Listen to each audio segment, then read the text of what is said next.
I was supposed to have pledged a lifetime of love to become husband and wife, but my marital life with David became a hell for me. His parents doted on him, and he prioritized them over me, making unreasonable demands. I refused to let them ruin my life. To punish everyone, I concocted a surprise. My name is Alyssa, and I'm 29 years old. I've been married to David for a year now. We work at the same company and often collaborate on projects. Although I don't have a college degree, I've been with the company longer and have more experience than him.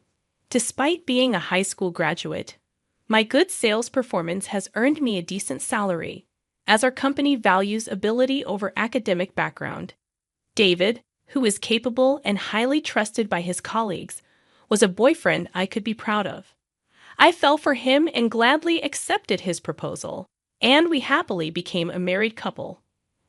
But then my in-laws began to interfere in our relationship. One day, while visiting their house, my mother-in-law suddenly said to David, "Hey David, are you really okay with marrying Alyssa? You've always been good at both studying and sports, haven't you? Yet you chose someone like Alyssa." My father-in-law nodded in agreement. "Yeah, at first glance. She seems like an average young woman with nothing special about her." David responded, "It's fine. I love Alyssa." But my mother-in-law gave me a side glance that said otherwise. I felt humiliated but kept my composure to maintain a peaceful marital life, avoiding conflict with my in-laws as much as possible. On another occasion, my in-laws started complaining in front of me. "Hey David, are you really okay with your current workplace? Isn't it a place where even high school graduates like Alyssa can work?" David replied, "The pay is good, and I have good colleagues." His parents continued, "You're smart. There must be many other good jobs out there." I seethed inside but stayed silent, believing that responding would mean losing. I did my job well and sometimes even earned more than David. It was clear I didn't have a good impression of my in-laws, who judged based on academic background or appearance. However, they didn't physically bully me, and I didn't suffer much direct harm. David knew from the start that I was a high school graduate, and he always told me, "I love everything about Alyssa." I took pride in my achievements at a company that valued ability over academic background, and I believed David was on my side. However, after a while, an incident broke out. Out of nowhere, David began speaking of something unbelievable. "Hey, I've been thinking. I've decided to switch to a different job." "Wait, what? What are you talking about all of a sudden?" I asked, stunned. "I was talking to my parents and realized our company even hires high school grads like you, Alyssa," David said. "I had a college degree, so there must be a better job out there for me." "Are you serious? You're insulting both me and the company," I retorted. "But it's true, isn't it? There's no need for me to work at a job that even a high school graduate can do. Plus, my mom said she could introduce me to a job through someone she knows." "Stop it. We are blessed with a good work environment, and now you're saying something like this. You're nagging." I finally realized I'm not someone who should be stuck in a place like this. It was clear his parents had influenced him, and he convinced himself that he was too good for our company. The very next day, without discussing it with me, he submitted his resignation and left the company. Only a year into our marriage, my husband had quit the job where we met, without a second thought. He switched to a factory job his mother arranged, where his salary dropped to about half of what it was. The only advantage was that it was close to home, making commuting easier. About a week after starting the new job, he began to complain. "That guy, even though he never went past middle school, has the nerve to tell me what to do," David said, scattering his clothes about. "Wait, why are you so angry? If you make such a loud noise, it's going to bother the neighbors," I tried to calm him. "Shut up? Why do I, a university graduate, have to be bossed around by a low-level boss who's just a middle school graduate? You just started there. It can't be helped. He's your boss, right? I don't care. He can't even study, but he has the nerve to boss me around. Damn it. Who's the real problem here? What can a newcomer do without instructions from your boss? You chose to switch jobs, so bear with it a little. I know that already. Would he be able to continue at his current workplace? How long could he endure the situation? My attempts to soothe him only worsened his mood. Every day became a struggle to get him to work.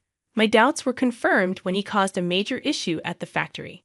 You broke the factory equipment, I exclaimed, shocked. My husband slammed his hand on the table. It's not my fault. It's that damn boss who pissed me off. But that doesn't mean you should break the factory equipment. That's absolutely unacceptable. What were you thinking? I had no choice. That guy was bossing me around even though I'm a university graduate.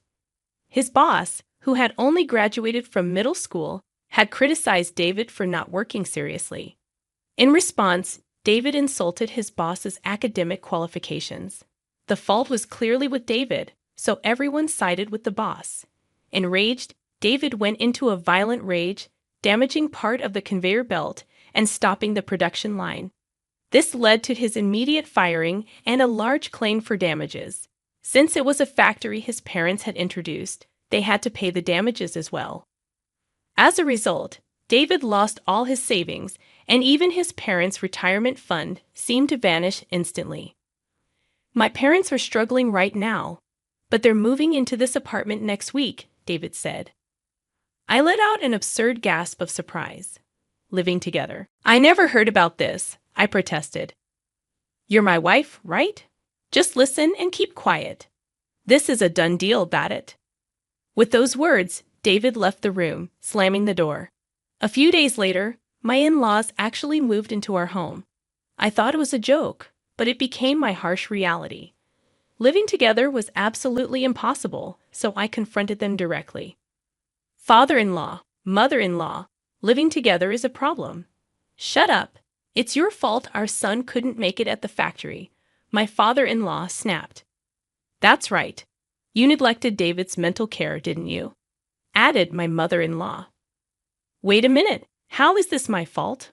I asked, bewildered. Can't you shut up? Our life is a mess because of you, they continued. That's right. If you had done things right, this wouldn't have happened. It's all your fault, so living together is natural, right? The logic is all messed up. Living together is impossible. Shut up. Our home was rented, and we've already terminated the lease. There's nowhere else to go, my father-in-law said. That's right. We have nowhere else to go other than here, echoed my mother-in-law. Despite moving in without permission, my in-laws had a lot to say. Furthermore, David began to insult me, egged on by his parents. Hey, Alyssa, I married you. You should be happy to be married to someone as excellent as me, shouldn't you? Forget about that. Can't you start looking for a job soon? It's hard on the household finances now that we're living together. What did you say? You're cheeky for a wife. Supporting your husband is a wife's duty. And supporting your husband's family is also a wife's duty, right? I'm getting sick of you spouting nonsense as if it makes sense, I muttered. Neither David nor my in-laws helped with household chores at all. I had a job too, so I couldn't make elaborate meals, and the cleaning inevitably got neglected, no matter what they said. I kept a cool attitude, saying, because it's hard on the household finances. If they weren't happy with it, they, who caused the situation, should do it. I maintained this attitude for several days until one day, David finally vented his frustration. Hey, what's with your attitude? You're lacking respect for me and my parents. Enough already. I work every day and do all the housework on top of that. You don't help at all but complain a lot. Huh? What's with that tone of voice? You don't seem to understand your place, do you? With that, David shoved divorce papers in my face.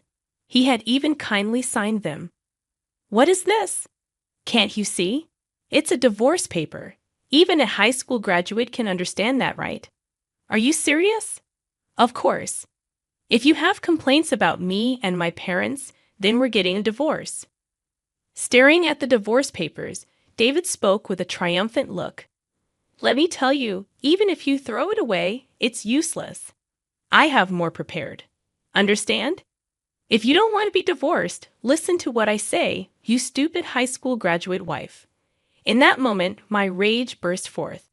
I couldn't stand to be with these people anymore. Since he went to the trouble of preparing it, I'd put it to good use. Clutching the divorce papers, I began to plot my revenge.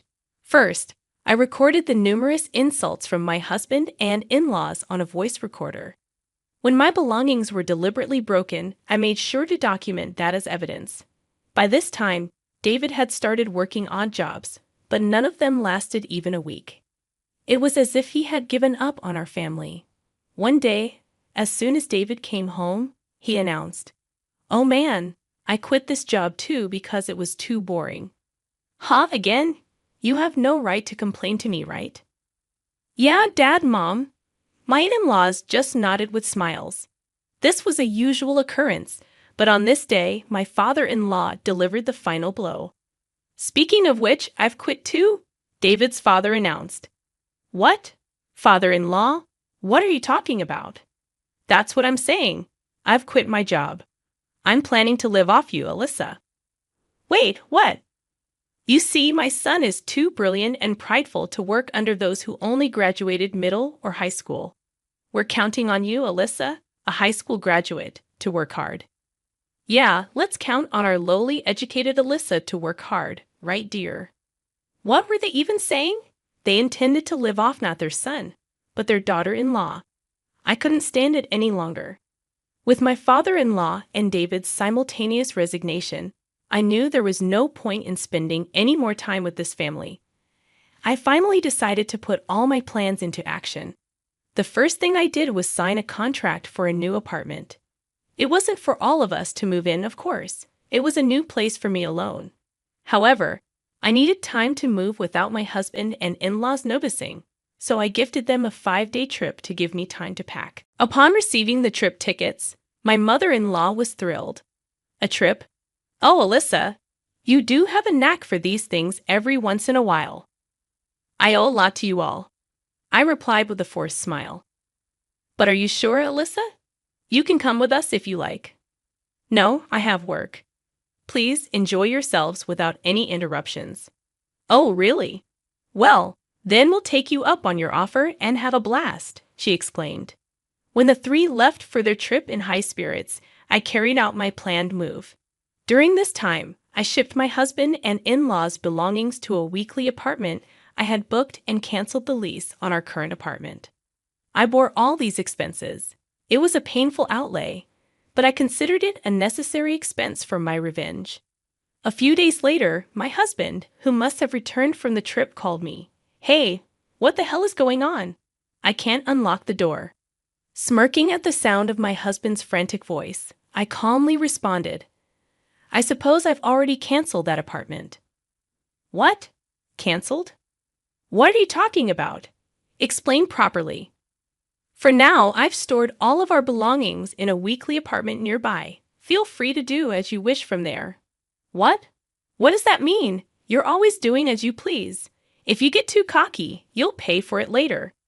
"Are you threatening me? Should I call the police?" I asked, maintaining my composure. "Damn it!" My husband cursed. "How dare you, my foolish wife?" "Oh, I'm not your wife anymore." I dropped the bombshell. "What? To prevent any legal issues later, I've already completed the divorce proceedings." "What? Such a selfish act. You think it's acceptable." Taking a deep breath, I spoke firmly into my phone. "Sorry, but I don't need your permission. You've made fun of me for being a high school graduate long enough, and now you've quit your jobs to become dependent on me. I'm done with you. Enjoy your family life without me." "Hey, you must be kidding. I didn't really mean to divorce. Why should I listen to you at this point? We're strangers now. I don't care what happens to you at all. Please wait. You've enjoyed looking down on people, haven't you? I can easily imagine your struggles, and it makes me laugh. Go as low as you can with your family, you trash," I said, and promptly hung up the phone. After that, David kept badgering me with phone calls, but I ignored them all. Later, David and my in-laws caused a ruckus at the entrance of the apartment building, dramatically damaging part of the mailbox, which ended up becoming a police matter. They were taken away and ultimately asked to pay for the damages to the mailbox, adding to their debts. Truly, they are a hopeless family. The lease for the weekly apartment where I had set their belongings is about to expire. Since they do not know my new address, they can't rely on me. I can't help but wonder how David, who quit his job at the same time as his father, and his stay-at-home mother are going to survive from here on out. To make matters worse, my in-laws have even canceled the lease on their rented family home. I can almost see them sinking into a bottomless swamp. I can't help but admire my well-executed plan. I don't know how they're going to survive from here on out, and frankly, I don't care. But it's clear their future isn't bright. They brought this upon themselves. On the other hand, I am living carefree in my new home alone. Being able to spend my time leisurely without anyone bothering me is the ultimate bliss. For the time being, I don't think I'll be living with anyone else. From now on, I plan to thoroughly enjoy my time free of any worries.